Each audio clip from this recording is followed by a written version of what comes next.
to Reddit Studio at E3. I'm your host, Jacki Jing, and let me start by saying I am stoked to be here. This is the launch event of Reddit Studio, which will come to life during different cultural moments and events throughout the year, giving you a sneak peek at the insider conversations that you'll only see on Reddit.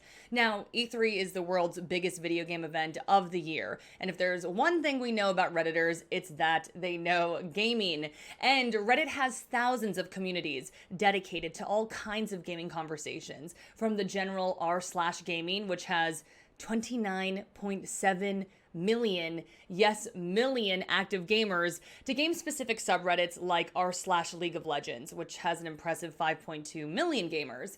Reddit is where all the major gaming conversations happen unfiltered. So it's no surprise that when it comes to the biggest video game event of the year, Redditors are all over it. From their E3 predictions to thoughtful comments and posts on the industry as a whole, to tips and tricks to master that next level or defeat that boss, Reddit has it all. During our 2 days of coverage, Reddit Studio will bring you an inside look from industry experts, developers, and leaders who are quite literally changing the game. Get it? Okay, bad joke. Anyway, we will be talking about emerging trends, the evolution of gaming, and what it all means for the future of our industry.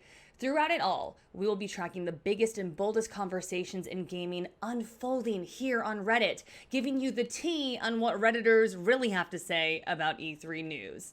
Today is our E3 pre-show. We're recording this early and making our best bets on what's to come. We'll give a rundown on everything that we're excited about. The title announcements, we predict are coming, and what all of our Redditors are talking about.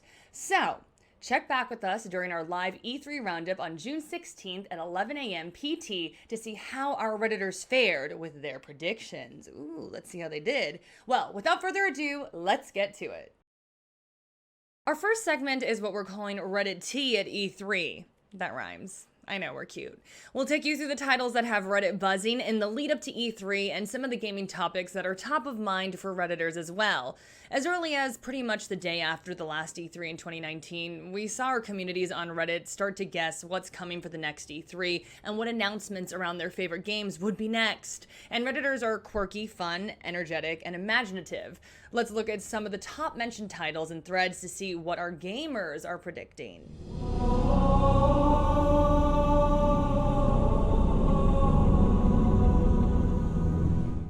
There are rumors that Halo Infinite will appeal to longtime fans of the franchise, possibly bringing back some older features. Redditors are speculating that the E3 presentation may focus on multiplayer. Battle Royale, please, I want it. And most fans aren't expecting story info at this time. But even small Halo news is big. Halo was that one console exclusive that made people buy an Xbox. This is an IP that created some of the greatest FPS shooter maps ever made, so any Halo Infinite news, we're hyped.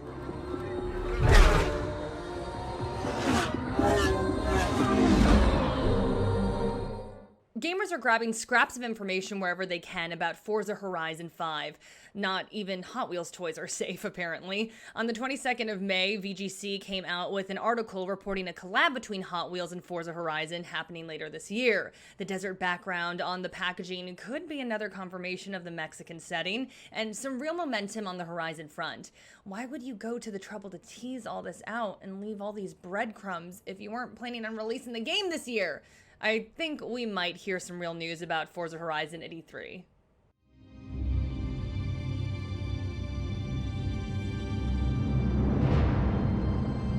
It's been 3 decades since the first Elder Scrolls came out, and somehow it seems like longer than that since we heard anything about Elder Scrolls 6. And this gap in time did not go unnoticed on Reddit. User u/modal1 submitted this post on May 26, but that has not stopped the hype. Normally, there's a new Elder Scrolls game that's out when new consoles launch. We know Bethesda announced the next Elder Scrolls game back in 2018. That being said, it looks like a new Elder Scrolls game is probably years away. The game is going to run on a completely new engine. Now, Todd Howard cited creative burnout as teams were rotated between Elder Scrolls and Fallout games in a recent interview with IGN. That's before we even consider how Starfield fits in the mix. Speaking of Starfield,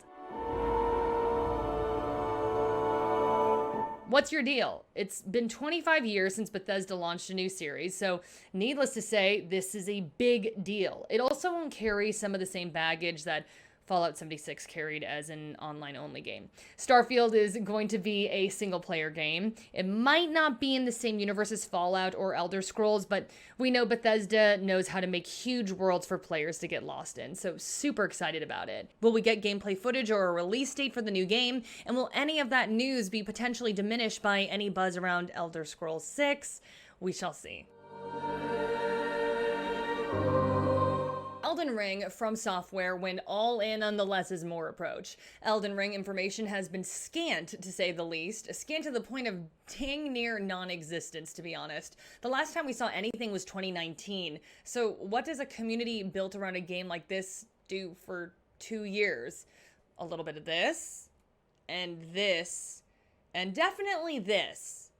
There are, however, strong indicators that we might hear an announcement soon. From Software's parent company, Kadokawa Corporation, recently released their financial results, which strongly suggest a new game title will be released during the current fiscal year, which ends March 31st of 2022. Kadokawa also confirmed that some of their games face setbacks in development because of COVID-19.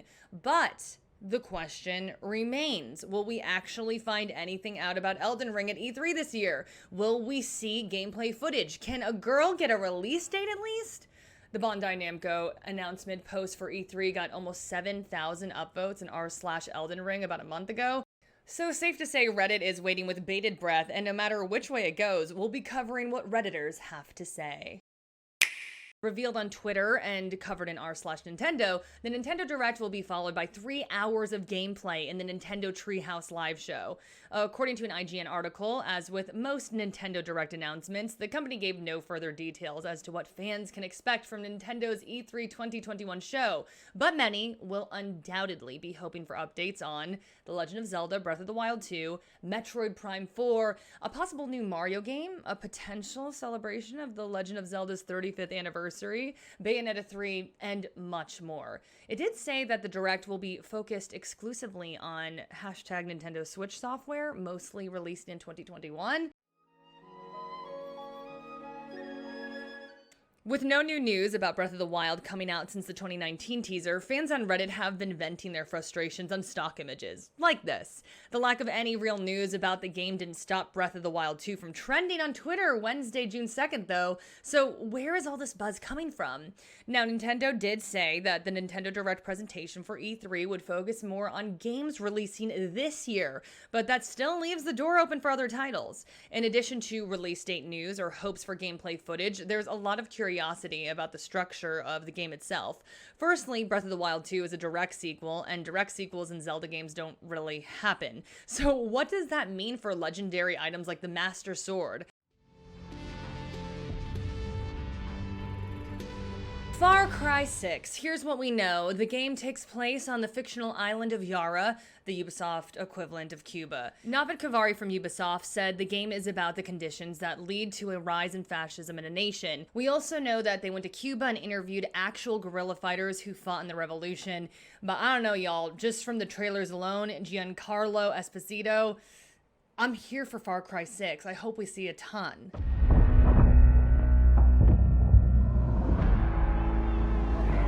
Back 4 Blood is a lot like Left 4 Dead, but it's not a direct sequel because Valve still owns the franchise rights.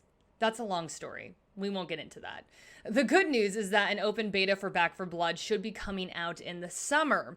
Now, the early sentiment of Back 4 Blood on Reddit has been mixed. They've been dropping a lot of gameplay and teasers and trailers. They're definitely excited about it, but do you think Turtle Rock can do enough today to turn some fans around?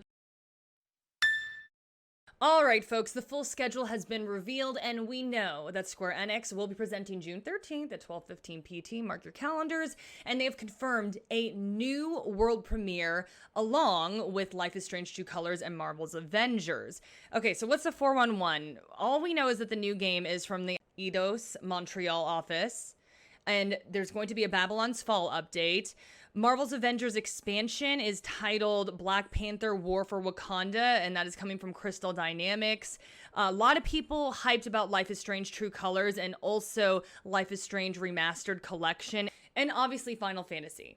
Final Fantasy 16, are we going to see more gameplay? Are we going to get new knowledge on this game that we are all looking forward to so much? And we can't sleep on Final Fantasy 7 either. Yuffie is going to be the protagonist this time, and we've seen a lot of the gameplay and have gotten some little hints and sneak peeks, but the more the better. So definitely a lot of eyes on Square Enix. They're going to be announcing a ton of stuff. Really excited about that.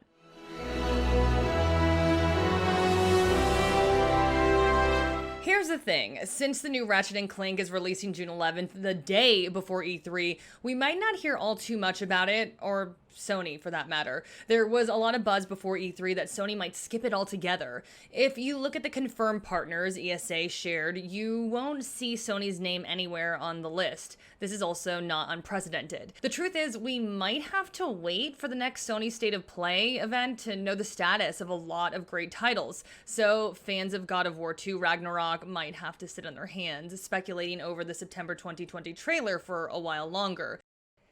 We are recording this on June 4th, and I cannot wait to see where these predictions land. Were we right, wrong, or totally off base? Check back with Reddit Studio on June 16th at 11 a.m. PT for our live E3 roundup show to see how we did.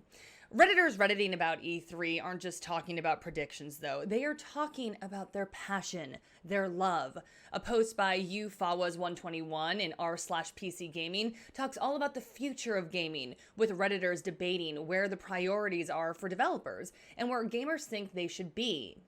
Some people even chime in with old games they feel still hold up because of the great animations or physics, even when the graphics themselves aren't great. It's conversations like this in gaming that get people excited because they can envision where the industry is heading and discuss changes that they think would improve the industry they care so much about.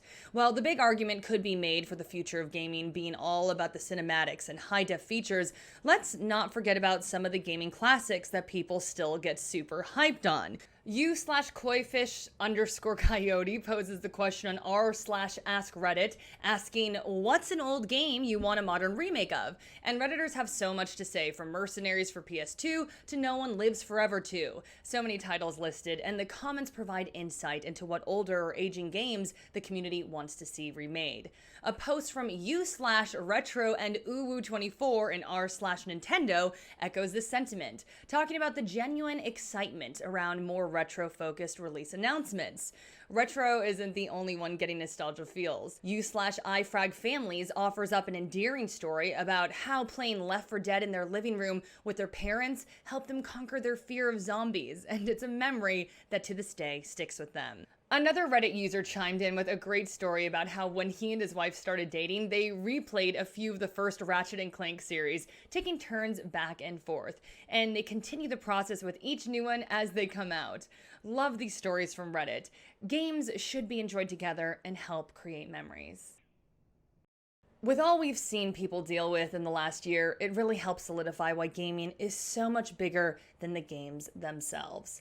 That's why we want to focus a spotlight on some really important work from the Game Changer charity.